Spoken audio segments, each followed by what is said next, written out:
Pluviómetro Legal es un programa desde la ciudad más lluviosa de Chile y junto a ti mediremos la cantidad de agua caída en materia legal. Es un programa para la comunidad regional y nacional y es presentado por la Facultad de Ciencias Jurídicas y Sociales de la Universidad Austral de Chile. Pluviómetro Legal es conducido por los académicos Alberto Codú y María Elisa Morales.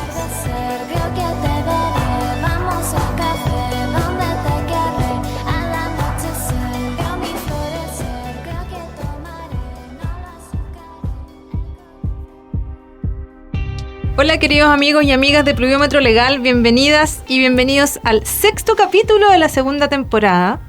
Desde Valdivia, más lluviosa que nunca, poética, me encanta, me fascina. Bueno, Beto, ¿cómo te va con esta lluvia? A ti que eres un santiaguino. Bien, muy enfocado en la pluviometría, ¿no? Muy preocupado de los milímetros que está lloviendo, así que... Harta lluvia, sí, heavy. No, lleva como 20 días. Lloviendo nos quedan 10 más, así que sí. Y todavía no nos declaran zona de catástrofe. Pero ansioso de comenzar con el tema de hoy, súper importante. Ley, devuélveme mi casa. Mi mamá me va a agradecer esta, porque justo anda con un temita de esto, con un arrendatario ahí. Pero un arrendatario incumplidor. Súper importante. Y también para otros amigos que son arrendatarios, así que es divertido eso, ¿no? Que se llama ley devuélveme mi casa, pero bueno, también ley respétame mis derechos como arrendatario. Claro, también, ¿no? Claro. Bueno, nos pero interesa. Claro. Sí, pues nos interesa a muchos porque muchos somos arrendatarios o somos arrendadores o tenemos las dos calidades, ¿cierto? Respecto a distintos inmuebles. Exacto. Y no tenemos tan claros nuestros derechos. Y nuestras obligaciones, ¿no? Y nuestras obligaciones. Sí, claro, porque este es un contrato, tenemos derechos, bilateral, tenemos derechos y obligaciones. Sí, pues. Te cuento, Beto, que esta ley, Devuélveme mi casa, es la ley número 21.461, que entró en vigencia en junio de 2022, o sea, tenemos algo de tiempo para evaluarla también. Uh-huh. Y busca facilitar el cobro del arriendo y el desalojo de viviendas en caso de no pago o daños materiales. Ese es el objetivo principal según se anuncia en el título de la ley. Claro, así es. Y para hablar de esta ley y del contrato de arrendamiento en general, tenemos al experto en la materia, Pablo Cornejo, que vino desde Santiago, principalmente de nuestro programa, ¿no? Pablo Cornejo es abogado, licenciado en Ciencias Jurídicas y Sociales por la Universidad de Chile, hijo de Bello, máster en Derecho Comparado Internacional de la Universidad de Lausanne, o de Lausana, así se dice en castellano, ¿no? Lausana. Magíster en Derecho Privado por la Universidad de los Andes y profesor asistente de la Universidad de Chile, hincha azul. Así que bienvenido, Pablo. ¿Cómo te trata el sur capeando el temporal? Bien. Justamente alcancé a escapar del temporal en Santiago para visitarlo en este lluvioso día. Muchas gracias, María Elisa, por la invitación, Alberto, por poder estar acá para conversar con ustedes.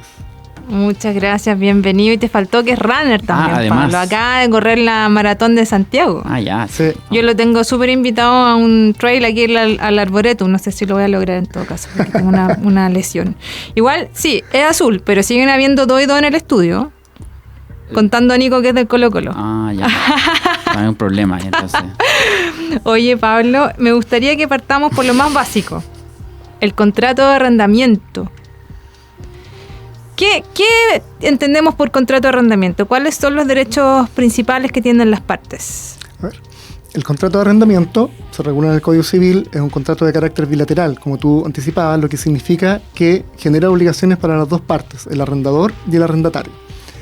Y estas obligaciones van a estar fijadas básicamente a partir de la finalidad que tiene el contrato. El contrato de arrendamiento es un contrato por el medio del cual una persona cede temporalmente el uso y goce de una cosa por un tiempo determinado a otra. El arrendador, en consecuencia, se obliga a entregar un determinado bien y se obliga a mantenerlo a disposición del arrendatario durante un tiempo que puede o no estar determinado de manera anticipada en el contrato, y como contraprestación el arrendatario se obliga a pagar un precio o renta por ese bien durante todo el tiempo que dure el contrato.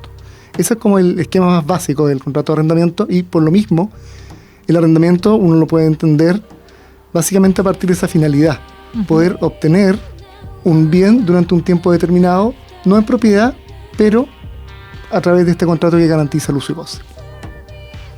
Gracias. Claro, y en ese sentido, la pregunta entonces es por las obligaciones, ¿no? Porque al final es divertido porque en las facultades de Derecho, cuando hablamos de derechos, en verdad son...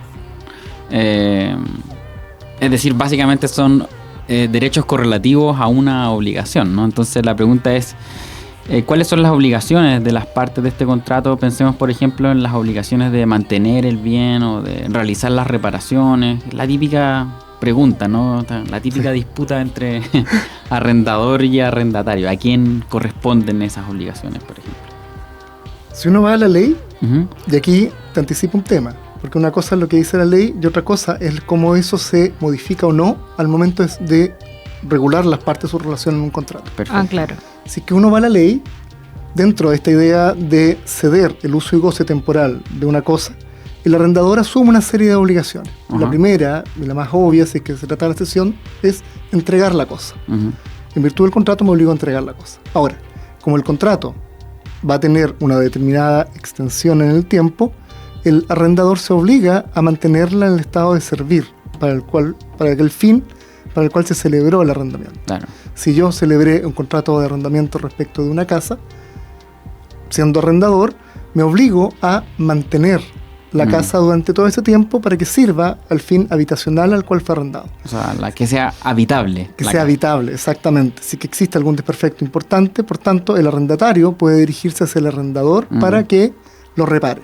Por ejemplo, no sé, si con estas lluvias fuertes, si la casa se llueve completa. O sea, o tiene algunas goteras importantes. Exactamente. Todas esas son obligaciones que corresponden al arrendador, porque el arrendador, en definitiva, es quien está asegurando que la casa sirva para su fin de vivienda. Claro. En el caso del arrendamiento de una casa.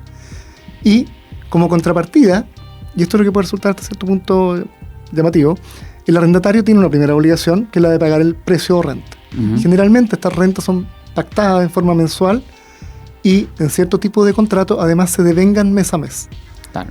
Si un contrato donde las partes no fijaron hasta qué momento el arrendamiento va a durar, un contrato a término indefinido, en realidad las rentas no solamente se van pagando mes a mes, sino que además se devenga la obligación, nace la obligación cada mes. Claro. Si el contrato, por el contrario, lo celebro a un año, eso significa que yo asumo la carga patrimonial de pagar la renta durante todo ese año. Uh-huh.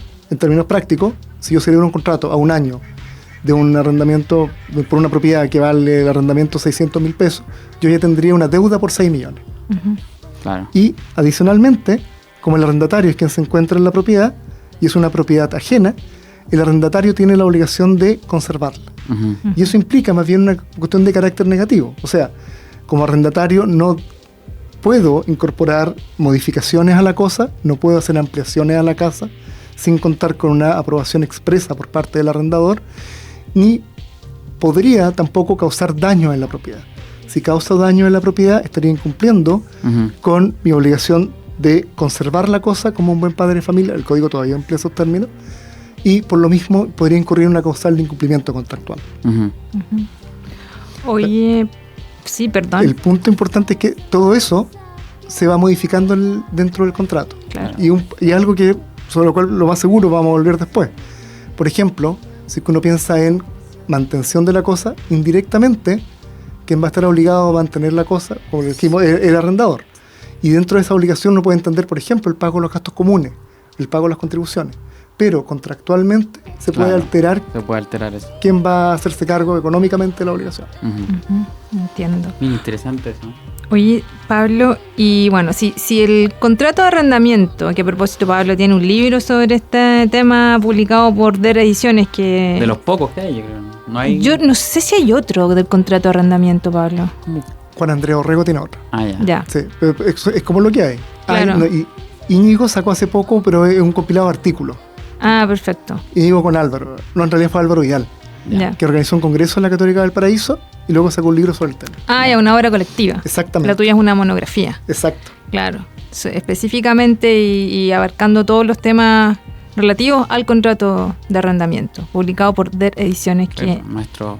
es uno de nuestros sponsors en Exactamente, esta temporada. Así que Bueno, paso el dato, por si alguien quiere profundizar, tiene que ir a la página de DER y adquirir el... Vamos a pedirle un código de descuento.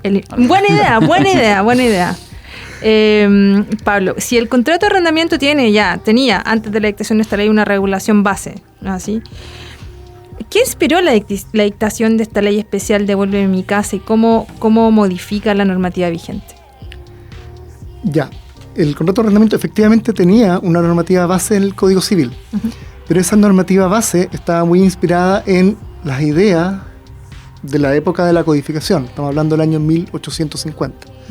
Por lo mismo, la legislación original del Código Civil era una legislación bastante liberal desde el punto de vista de las cargas o la protección que se le daba especialmente arrendatario por parte de la legislación. Básicamente, el contrato de arrendamiento estaba pensado como un contrato celebrado entre partes iguales, donde la protección no estaba dada al arrendatario, sino que estaba dada a la relación contractual en cuanto tal. Uno podía pensar que en el Código Civil existe un principio de preservación del contrato, pensando en que el arrendamiento es el paradigma del contrato de tracto sucesivo, es el paradigma de relación contractual de carácter prolongado en el tiempo. Y entre iguales. Y entre iguales, claro. Básicamente. Este paradigma de regulación contractual comienza a hacer crisis durante el siglo XX. Y durante el siglo XX, esto es un fenómeno que se activa bastante, pero como consecuencia también del influjo de la democratización que tiene el derecho, comienzan a plantearse reivindicaciones de protección por parte de personas que eran las más que no tenían acceso a la compra de vivienda y que por su parte lo que buscaban era asegurar un lugar donde vivir. Y la tónica del siglo XX fue una intervención cada vez mayor del legislador dentro del contrato de arrendamiento por medio de normas protectoras de la parte del arrendatario. Normas que impedían los desahucios, normas que en su extremo llegaron a fijar los precios de rentas máximos que podían pedirse por parte de los arrendadores. Existían rentas legales. Esa situación cambió luego de que nuestro derecho experimentara un cambio de enfoque después del golpe militar y se trató de volver hacia una solución al problema de la vivienda basado en criterios de mercado. Y en este sentido, la ley 18.101 es bien llamativa porque implica una vuelta hacia el paradigma del resolvamos el problema de la vivienda creando incentivos para la construcción de vivienda, para que puedan ser arrendadas, y al mismo tiempo que seguir reconociendo que los derechos establecidos en la ley en favor del arrendatario eran irrenunciables. La 18.101 regula el arrendamiento de inmuebles en predios urbanos. Así es.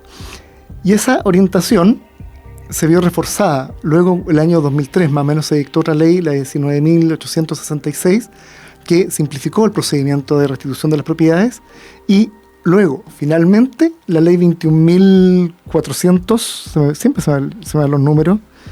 Bueno, la última ley, la ley Devuélveme mi casa, lo que hizo fue reforzar todavía ciertos mecanismos procesales que permiten hacer efectivos los derechos del arrendador. Ahora, ¿qué es lo llamativo? Lo llamativo es que esta última normativa no está pensada desde la perspectiva de incidamos en el mercado, facilitemos, creemos incentivos para la adquisición de una segunda vivienda por medio de facilitar la celebración de contrato al hacer más efectivos los derechos que este contrato da a las partes, sino que está pensado más bien desde una perspectiva personal del arrendador. Claro. De evitemos que las consecuencias patrimoniales que tiene el incumplimiento del contrato por parte del arrendatario priven por demasiado tiempo al arrendador de un segundo ingreso o un ingreso que es necesario para que él pueda cumplir o suplir con sus propias obligaciones. Claro, o sea, no es, o sea, bueno, el título lo dice todo. Devuélveme mi casa. Devuélveme mi casa, tiene que, o sea, no es una solución al problema de la falta de vivienda en Chile. Exactamente. Eso claro, no es 21.461, Pablo. 21.461, eso. Ahora, ¿qué es lo más problemático? Y aquí viene el cómo conversa esta normativa con el Código Civil. Claro. Porque precisamente que exista esta norma implica que tenemos la normativa del Código Civil, tenemos la normativa de la ley 18.101 y luego tenemos la nueva ley Devuélveme mi casa. Y todas estas reglas se van a ir aplicando a un mismo contrato de arrendamiento en la medida que se trate de un arrendamiento de predio urbano. Claro. Y la gran modificación que incorpora son modificaciones de carácter procesal. Más que afectarse los derechos de las partes, lo que se hace es incorporar mecanismos que el legislador en principio vio como facilitadores del acceso a la justicia por parte de los arrendadores y más simples o que le permiten obtener una tutela jurisdiccional de forma simplificada. Claro.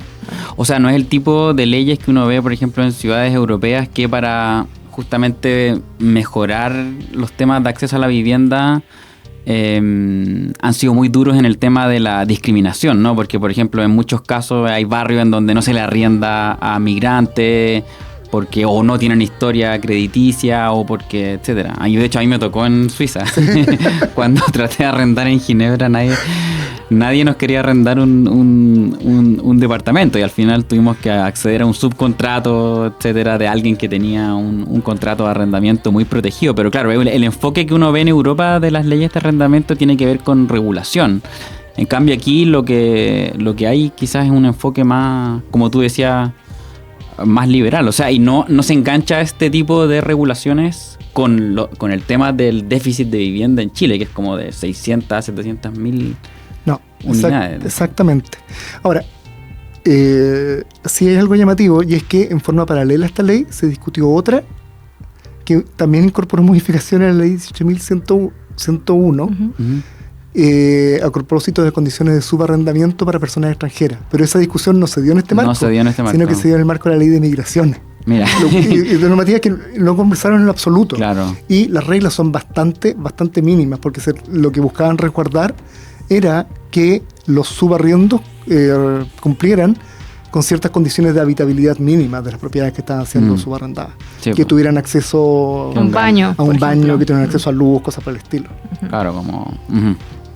Oye, y ya si vamos a lo más preciso, ¿qué es lo que es este tema del lanzamiento del arrendatario? Porque es lo que uno escucha cuando hablan de la ley Devuélveme mi casa en los matinales, ¿no? Entonces la pregunta es, claro, ¿qué es esto del lanzamiento? ¿Cómo se regula? ¿Qué es lo nuevo, ¿no? En esta materia? Acá, en verdad, para poder explicar el lanzamiento tenemos que ir unos pasos previos, porque el lanzamiento es como... Sí, entendido en términos literales, pues... Sí, bueno, uno se imagina que como que lo lanza a la calle, ¿cachai? Sí. Como pero, lanzamiento, más o menos tiene que ver con eso. Más o menos en eso forma parte. O sea, el lanzamiento, cuando se ejecuta un lanzamiento ya con fuerza pública, implica que llega Carabineros, que tienes que abrir la puerta con el auxilio de la fuerza pública, sino Carabineros la abre, y que el receptor con las personas que contrata sacan tus cosas a la calle. Claro. O sea, te dejan literalmente en la calle. Sí, una imagen bien triste, ¿no? Sí, y por lo mismo es bastante poco usual que ocurra el lanzamiento. Sí. Le voy a contar también algunas particularidades de por qué. Ya. Pero para poder llegar a esa instancia de que te echen de la casa... Claro, tenemos que hablar de incumplimiento. Exactamente. Entonces, ¿qué tal si damos vuelta a las preguntas? Entonces, hablemos primero de este problema tan usual que es el no pago de la renta o de las cuentas y gastos comunes. Eso, ya. Vamos. ¿Cómo se cobran estas deudas? ¿Hay algo nuevo en esta normativa respecto de esto? Sí, y esto opera por dos partes. Por una, porque antes, cuando tú incumplías con la obligación de pagar la renta, la gran solución que tenía del punto de vista judicial era iniciar un proceso donde tenía que declararse el incumplimiento. Era un proceso que, si bien tenía una tramitación simplificada, su objeto era que el tribunal dictara una resolución donde se constatara la existencia del incumplimiento, y en razón de ese incumplimiento declarara terminado el contrato. Y recién a partir de esa terminación del contrato comenzaban a correr los plazos para que se restituyera la propiedad. Eso era antes. Antes. En cierta forma sigue todavía vigente para aquellos casos en los cuales no puede aplicarse la nueva ley. Perfecto. Pero era el modelo inicial. La ley Devuélveme mi casa lo que hace es establecer un procedimiento de carácter simplificado. Y la principal particularidad que tiene es que normalmente en un procedimiento lo que ocurre es que el acreedor, el arrendador, afirma la existencia del incumplimiento, se da un plazo para que el arrendatario pueda contestar esa demanda, exponer si el incumplimiento ocurre o no, y vencido ese plazo, si es que se produce la contestación, el objeto quedará determinado por eso. Las partes tendrán que acreditar si se cumplió o no con la obligación. Se traba la litis.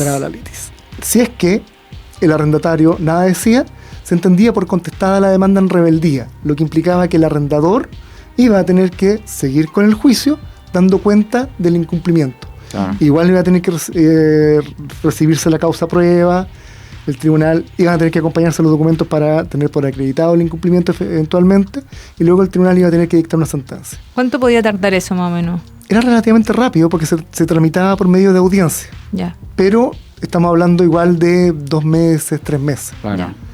La ley Devuélveme mi casa lo que hizo fue darle otro significado, otro sentido a la no contestación por parte del arrendatario. Ya. El arrendador lo que tiene que hacer es interponer una demanda, ahora en un proceso de naturaleza monitorio, se llama procedimiento monitorio. Ujú. Y en esa demanda tiene que acompañar todos aquellos antecedentes que justifiquen la existencia del crédito que está demandando. Ujú. ¿Qué es lo llamativo? Que el tribunal, si se justifica suficientemente la demanda, se da cuenta del incumplimiento de la obligación de pagar la renta y se acompañan los antecedentes sustanciales para efectos de dar por acreditada la existencia de la obligación, básicamente el contrato. Ujú. El tribunal va a dictar una resolución acogiendo directamente la demanda, Ujú. pero le va a dar un plazo al arrendatario, un plazo de 10 días corrido, en este caso no es de 10 hábiles, Ya. 10 días corrido, para que la conteste. Ya. ¿Qué podría ser? ¿Por no pago de renta u otras obligaciones? Claro, por no pago de Por gastos ejemplo, las comunes. cuentas, gastos comunes, ¿cierto? Exactamente. Y ese es el segundo punto, porque en principio, si que uno va a esta idea de, primero, obligación de mantener la propiedad, quien debería estar obligado a pagar los gastos comunes es Claro. el propietario. Claro. Y así lo señala por lo demás la ley de copropiedad inmobiliaria. La ley de copropiedad inmobiliaria, A falta de acuerdo o de... Paga el propietario. Paga el propietario. y de hecho el comité la administración en la copropiedad inmobiliaria le va a cobrar al propietario siempre. Claro. Sí, sí, claro. Pero es habitual que las partes dentro del contrato inviertan esa regla y se Claro. establezca que Claro. quien tiene la obligación de pagar las cuentas de servicios básicos y los gastos comunes es el arrendatario Ujú. y no el propietario del inmueble arrendado. Ujú. Se incumple con esta obligación. ¿Basta un mero incumplimiento? O sea, ¿basta un solo incumplimiento o un incumplimiento? O sea, el olvido de un pago de gastos comunes, Ahí siempre etcétera. ¿O hay algo con la entidad del incumplimiento En que principio el no. tribunal evalúa? O... en principio no. Claro, basta... A ver, ahí, ¿cuál es la gran oportunidad que tiene el arrendatario? Claro, El tribunal dicta resolución acogiendo la demanda y ordena el pago. le da los 10 días. Claro. Exacto. Y en esos 10 Y ahí días tiene el que arrendatario puede Paga correr o- a pagar. Claro, claro. Y si paga, se acaba el juicio y no se puede dar lugar a la terminación del contrato de arrendamiento. Claro, Claro. Esa sería la oportunidad que tiene el arrendatario. Pero en principio, bastaría con cualquier incumplimiento. claro.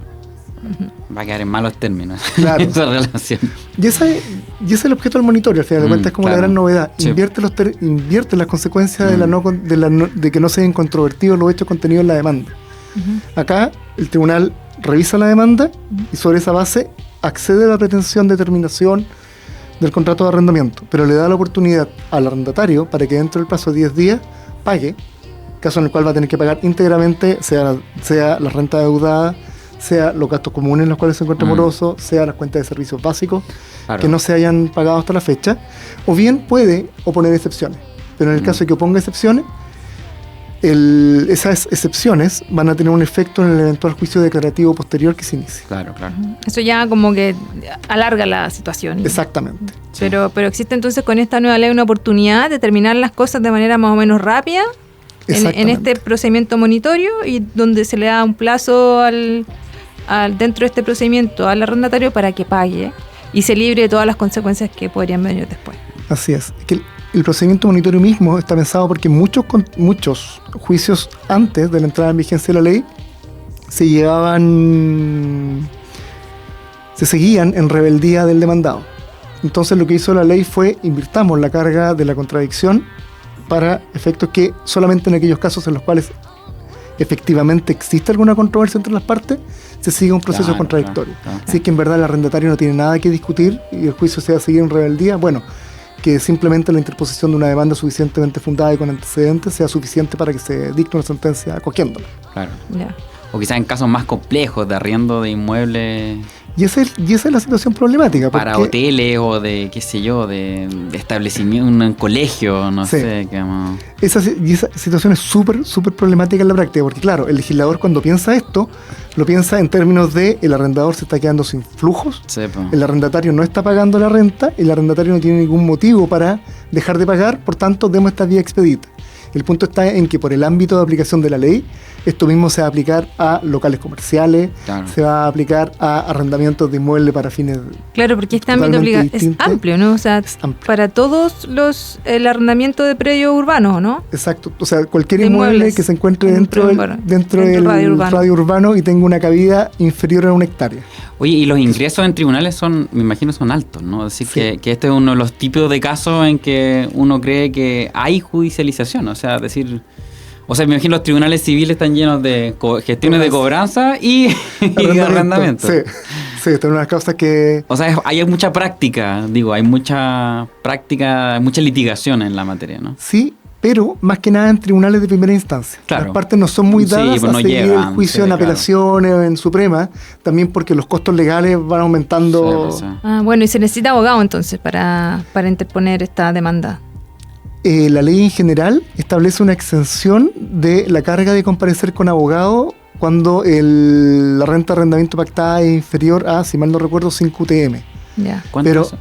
deben ser como 150.000, una cosa así, pero en realidad, Claro. son muy pocos los contratos de arrendamiento, Sí. o 10 UTM, algo así como 300.000 Ya. pesos. Pero son muy pocos los contratos que Claro, tienen esa sí, cuantía. No, muy poco. Y sí. 2, por más que uno pueda usar un modelo, siempre es recomendable tener alguna asesoría legal para iniciar estas acciones. Ya. Si no, el Importante. riesgo de... Es que si es que no lo hace, por último, que una persona vaya a la corporación, Sí, sí, busca claro. algún tipo de asistencia, porque si es que no, el riesgo de, además de verse defraudado por el hecho de que mi arrendatario no pague, el sentirse no escuchado por parte del Sí, tribunal, bueno, porque es estoy haciendo las terrible, cosas sí. mal, es terrible. Es muy terrible, sí. Y entonces, si en estos 10 días no paga, ¿qué pasa? Si es que no paga, el tribunal tiene por confirmada la sentencia que acoge la demanda y ordena inmediatamente el lanzamiento. Y ahora vamos. Y ahí llegamos al punto Ya. del lanzamiento. Vamos al lanzamiento. Qué Vamos al terrible, lo lanzamiento. encuentro terrible. Sí, Es terrible, Sí. es terrible. Porque es terrible porque, bueno, ya, vamos después. Expliquemos el lanzamiento y después vamos a otras consideraciones. El lanzamiento no es más que la forma en la cual se cumple forzadamente una sentencia que ordene la restitución de la propiedad. Si es que la persona, habiendo sido condenada y existiendo una sentencia que le ordena restituir la propiedad en tercero día, no lo hace, va a tener que cumplir de manera forzada con esa obligación. ¿Y qué es lo que implica el cumplimiento de manera forzada? Que en primer término va a llegar un receptor, le va a notificar el lanzamiento y va a ordenarle que a través del tribunal va a transmitirle la orden de que deje la propiedad, y si es que no lo hace, va a llegar con carabinero ordenando el desarrajamiento de la propiedad para sacar todos los bienes. Claro. O sea, no pago dentro de tercero día, el receptor vendrá en un tiempo más. Claro, ese es el problema. Ahí es el problema. Ese es el problema de aplicación práctica de la ley. Porque cuando se vende la idea de devuélveme mi casa, Ujú. uno está pensando siempre en Claro. tramitación de en 10 días. En 10 días puedo obtener la restitución de mi casa. Pero en realidad eso es el tiempo que podría llegar a tardar, en el mejor de los casos, el obtener una sentencia que declare la obligación de restituir. Otra cosa es que esa sentencia pueda ser efectivamente cumplida. Y acá tenemos un problema que viene desde pandemia, que son las actuaciones judiciales que están retardadas. Claro. O sea, para conseguir tiempo de receptor, para llevar a cabo un lanzamiento, implica o mucho tiempo o mucha plata. Porque un receptor, para coordinar un lanzamiento, especialmente si es con fuerza pública, Claro. coordinarse con carabineros, o sea, imagínate que Coordinar. coordinarse con carabineros, que carabineros saque personal que está dedicado a los múltiples problemas Sí. que están abordando para hacer cumplir una resolución judicial, claro está, pero sacar a alguien de una casa es un tema que se puede demorar 6 meses. Claro.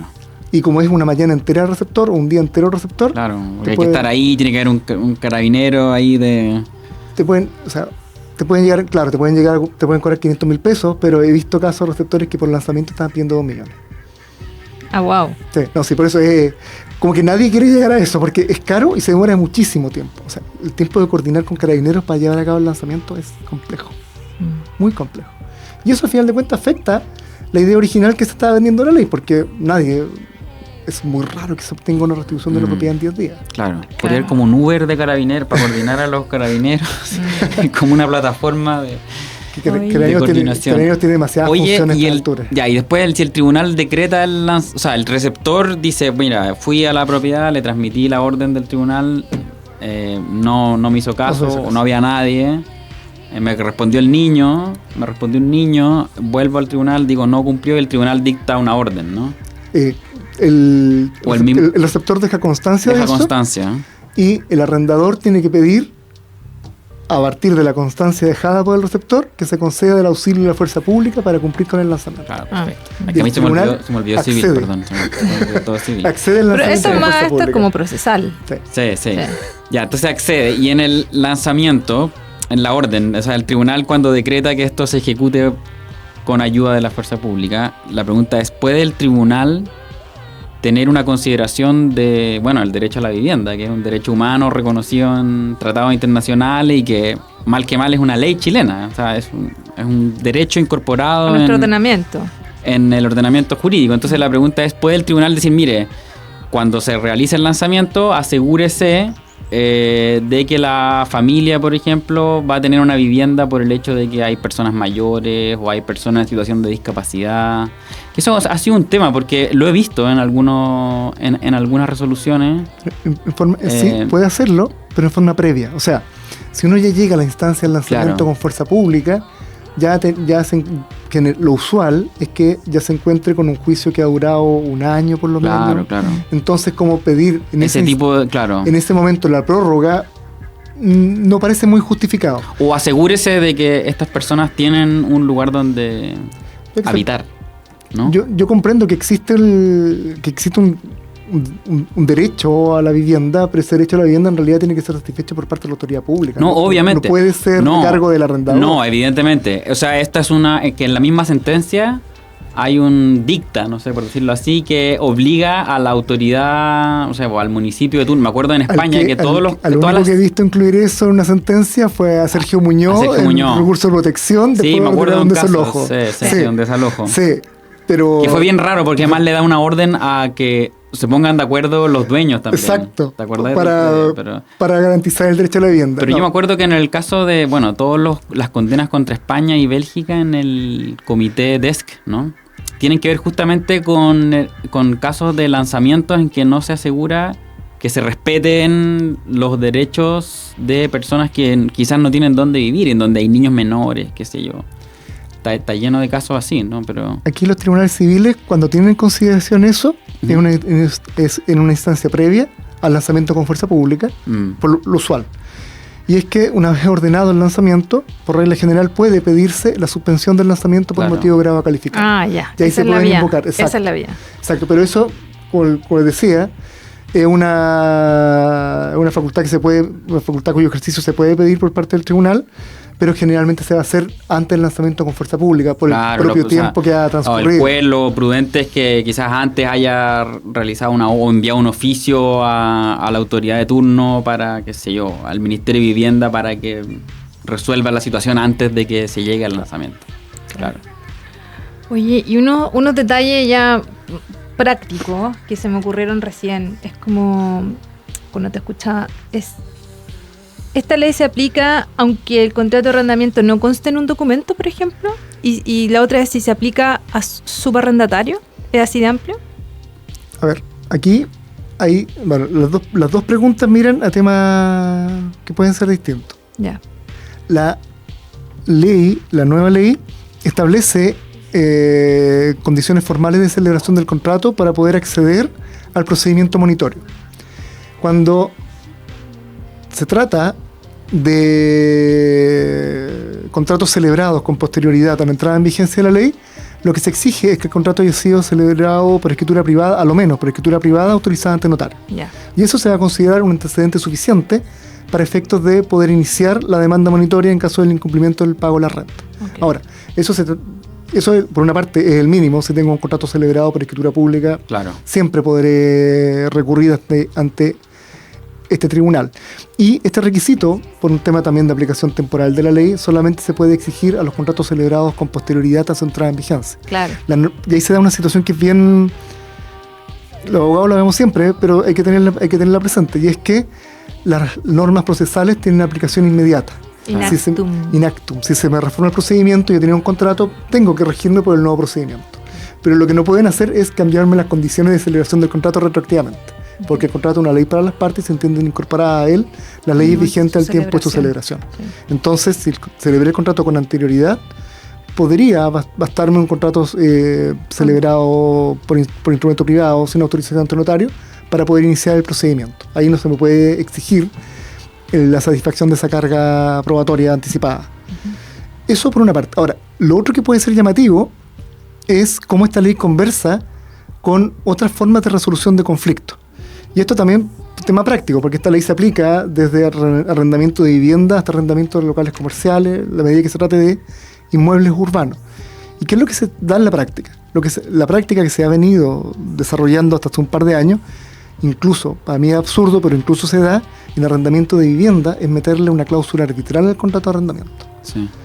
Y en el caso de que se incorpore una cláusula arbitral, por las normas sobre la ley del procedimiento monitorio, el Tribunal Civil debería declararse incompetente para conocer de la misma, incluso en forma antes de la interposición de cualquier excepción, porque excepcionalmente en este caso el tribunal tiene que verificar si la demanda es admisible. Claro. Y dentro de las causales de inadmisibilidad está la incompetencia absoluta, como vendría dada por la existencia de una cláusula arbitral.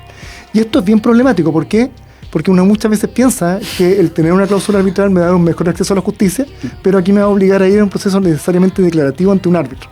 Claro. En lugar de poder obtener la aplicación de la ley Devuelve mi casa, procedimiento monitorio. En la práctica, como consecuencia de lo mismo, ¿qué sería lo más razonable? Lo más razonable sería dejar simplemente una cláusula de prórroga a la competencia, que me defina bien cuál va a ser el tribunal civil que va a conocer de las acciones que se interpongan en un contrato de arrendamiento de vivienda, y por el contrario, dejar una cláusula arbitral cuando se trate de una relación contractual donde me interese de alguna manera preservar el contrato pese a la existencia de incumplimiento, debido a los tiempos mismos y a la inexistencia de esta posibilidad que tendría el árbitro de alterar la carga de la contradicción. Bueno, y muchas veces los contratos son impuestos por el arrendador al arrendatario, y por otra parte muchas veces no hay mucha opción de negociar una cláusula. Depende. Y, no sé. O sea, en general no.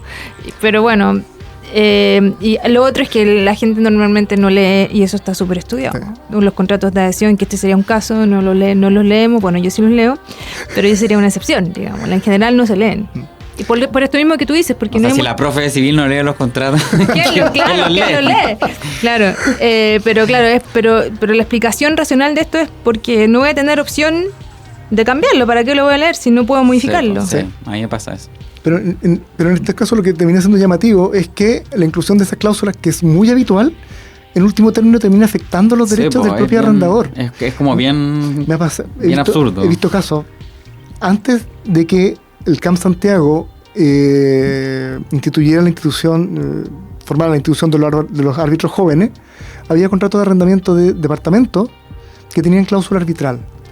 Y, no sé, la renta de arrendamiento eran 800.000 pesos. Claro.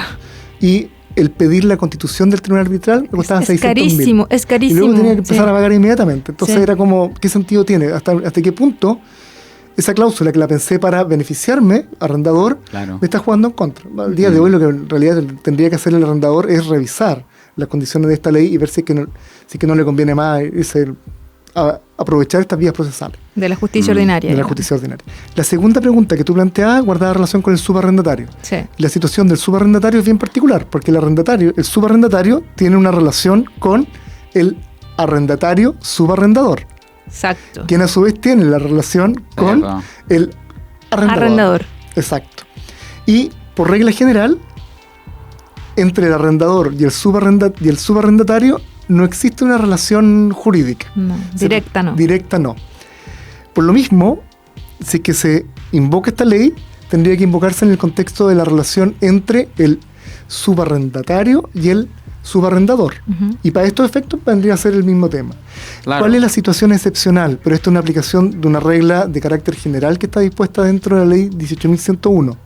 Y es que si yo inicio un juicio en contra si yo soy arrendador, celebro un contrato con el arrendatario, luego el arrendatario no me paga la renta, e inicio un juicio en contra del arrendatario, sabiendo que el arrendatario tenía la facultad de subarrendar y que subarrendó, para que los efectos del juicio que sigo en contra del arrendatario se puedan extender al subarrendatario, tengo que notificarlo. y es una regla especial de inoponibilidad procesal, que al final sí, puede entenderse como una regla especial de inoponibilidad procesal, porque lo que busca es que de alguna manera los efectos materiales de la sentencia que se dicta en el contexto del juicio entre el arrendador y arrendatario se puedan extender a un tercero como el subarrendatario, claro, entendiendo que participa de alguna manera material Sí, dentro del mismo objeto. claro. Y al final de cuentas, esa notificación, el fin que tiene es que el subarrendatario pueda comparecer en juicio y pagar la renta, enervando la acción del arrendador. Ajá. Luego él se entenderá con su subarrendador acerca de Claro. esas consecuencias. Pero esa regla puede ser muy importante, Sí, especialmente en el contexto del arrendamiento de locales comerciales. sí. Porque en locales comerciales es bastante habitual que sea Es la regla general. una que empresa subarrendan, sí. que por temas formales hay una empresa que construye, luego hay otra sociedad que es la que desarrolla el giro. Esa empresa puede tener contratos de arrendamiento, o muchas veces, por un tema comercial también, esa empresa tiene un contrato de leasing con la propietaria, pero en realidad ese es un tema de garantía, y ella se encarga de subarrendar con quienes van a ocupar los locales comerciales. Los locatarios. Sí, Los Sí. locatarios. Y en ese caso, estos locatarios, si es que existe algún conflicto entre la empresa de la propietaria, arrendadora, que en realidad es la financista, la empresa de leasing, y la arrendataria, que en verdad la quien está desarrollando el proyecto, podrían intervenir dentro de esa relación, evitando que se termine el contrato, del cual depende el contrato que a su vez ellos tienen, pagando la renta deudada en el contexto de esa relación. Ahora, es algo importante, pero puede ser poco práctico, porque generalmente esos contratos son por mucha cuantía, una cuantía muy superior a la renta de arrendamiento. Entonces, ponerse de acuerdo entre ellos para poder pagar acá y luego ir descontando de la renta que le pagan a su subarrendador. Oye, una verdadera clase Sí. de arrendamiento. Ni siquiera hemos hablado de Airbnb o de, No, por- de de otras todas las cosas. cosas nuevas. No, por tiempo no. Sí, no se puede, pero... Entre Airbnb, estos arrendamientos Claro. nuevos amoblados el Airbnb, Apart el hotel. housing, apart hotel, el mismo cowork, o sea, todas estas figuras nuevas Sí, Bueno, el pues, tiempo claro. compartido. involucran el uso de bienes inmuebles, pero de cierta forma tratan de escaparse de la regulación Sí, po. imperativa, pero corren el riesgo de caer dentro de otras normativas de carácter Sí, po. imperativo, como la normativa del consumo. Sí, pues, Claro. claro. No, sí, ahí... Sí, O sea, lo- las residencias de adultos mayores. Son eso, todo un sí. tema. Sí. Otra Ese otro área. podcast. Ese otro podcast. Oye, para ir cerrando, Pablo, ¿cuál es tu opinión sobre esta ley? ¿Cuál es a 2 años más o menos de su entrada en vigencia? ¿Cuál sería tu evaluación de la misma? No tengo una evaluación muy positiva, porque yo creo que fue una normativa que se vendió como una gran solución, que en circunstancias que, en verdad... Buen marketing, pero Exacto. ¿Por qué? Porque la eficacia de la ley va a depender de reformas hacia los tribunales. Claro. Si es que no saco nada con disponer en la ley que el lanzamiento, por ejemplo, va a tener que realizarse en tercero día desde que la sentencia quede ejecutoriada, si es que luego no tengo receptores para poder llevar a cabo la actuación Claro. lo ordenado por el tribunal. Aquí tienen que... Y esto es problemático, porque esto es algo que ha pasado varias veces en nuestro derecho. Cuando comenzaron los tribunales de familia, se dio muy mala época, porque fue justamente también junto con la entrada de la ley de divorcio, pero la idea que se vendió fue, con esto se van a resolver prontamente los conflictos familiares. Y al día de hoy ya tenemos audiencias que están siendo programadas para 6 meses después, Claro, 5 meses después. Y acá, ¿cuál es el problema al final de cuentas? El problema es que el legislador, cuando saca leyes, parche, con miras a resolver esta clase de problemas, y no los soluciona, termina desvalorizando la función misma de la ley. Sí, claro. O sea, ya era una ley populista, como han sido todas las reformas en materia de arrendamiento, que van siguiendo más o menos la temperatura política del pulso. momento. No, el matinal. Exacto. Sí, claro. Y cuando respondo a intereses de ese tipo, con una normativa que más encima no logra resolverlo en la práctica, nos terminamos encontrando en el peor de los mundos. ¿Por qué? Porque tenemos una normativa que no es muy buena, que genera varios problemas, algunos de ellos son bien técnicos, así que no voy a entrar, sobre todo cómo conversa con el Código Civil en una regla bien específica, pero que tampoco logra solucionar el problema de la gente, del arrendador a quien no le han pagado, y quien va a tener que incurrir los mismos costos con abogados y hacerse de paciencia para obtener, en definitiva, la restitución de la propiedad. O sea, la esperanza es que en los 10 días le paguen y si no, ya bueno, se enfrasca nuevamente en un problema que puede ser también para largo. Generalmente en este tipo de casos, sobre todo en arrendamientos que llevan mucho tiempo, la mejor solución siempre es renegociar el contrato, buscar alguna salida Alternativa. alternativa, porque los costos de verse enfrentado a un juicio no solamente van a ser los pagos de abogados, sino Sí. que es Tiempo. la frustración, Sí. llevar a cabo esta sentencia. El juicio siempre es produce un desgaste no solamente, digamos, económico, sino también emocional. Exactamente. Grande. Claro. Y lo que es peor, ya puede ser, sí, al término, lo que le pasó a un amigo, al término del juicio, el arrendatario me debe 32 millones de pesos. Ya, pues anda a cobrarlo. Claro. Sí. No tiene patrimonio, No tiene ¿cómo lo va a exacto. cobrar? Un crédito vale la posibilidad efectiva de cobro. Si no tengo una posibilidad efectiva Sí, de cobro, claro, da lo claro, mismo no. que tenga el Entonces, crédito. lo que aconsejamos es una transacción. Si el arrendatario está en esas situaciones, Sí, claro. darle un tiempo para que deje efectivamente la casa y se vaya, aunque no Claro. pague. En realidad, viendo los costos que implica generalmente esta clase de contrato, Ujú. puede ser una salida razonable en la medida que existe algún mínimo de confianza, porque claro, uno siempre habla de mecanismos alternativos, pero el mecanismo alternativo supone que la confianza subsista o que pueda ser reconstruida. Claro, claro. Frente a alguien con quien no tengo la más mínima confianza, no me voy a sentar a renegociar. Exacto, también es verdad. Y sí que Oye. ni siquiera hemos hablado de tantos otros temas, pero bueno, Sí, bueno. me quedé ahí con algunas dudas. Pero Oye, Pablo, mil gracias por venir a acompañarnos, porque bueno, tú eres de Santiago y viajaste para estar con nosotros, Sí. y para nosotros eso es una tremenda alegría. Muchas gracias y queremos regalarte. Caché que te gusta el café, así que para ti, Café Poiesis, no, exquisito. genial A ver café. si alguno de estos días vamos a visitarlo. los mejores baristas de Valdivia. Yo estoy de acuerdo, los mejores baristas de Valdivia, sí. La decana también está de acuerdo Sí, con la eso. decana Sí, también. ahí vamos a ver, te llevo y vamos a ver qué opinas tú. Si Eso. eres un bebedor de café, podrás darnos tu opinión. Oye, bueno, y sigan nuestra cuenta en Pluviómetro Legal. Oye, el pluviómetro ha estado tan de moda ahora, ¿no? Claro. Todos hablan de milímetros de lluvia caída, así que sigan Pluviómetro Legal en Spotify, Apple Podcasts y en Instagram. Así que eso, nos vemos. Nos vemos pronto, Pronto, cuando deje de llover, espero. cuando pase la lluvia. Muchas gracias por la invitación. Muchas gracias. Chao, chao. Pluviómetro Legal es patrocinado por Radio UH, Malicia, Banda Valdiviana, DER Ediciones, la editorial puente entre la academia y el ejercicio práctico de la profesión. Roberta, una propuesta de diseños inspirada en Valdivia. Matt Charles, sin locuras no hay felicidad. Los libros del Gato Caulle, comunidad literaria en Valdivia y el sur de Chile. Café Poiesis, una cafetería de especialidad. Y DOE, el Banco de Información de Chile.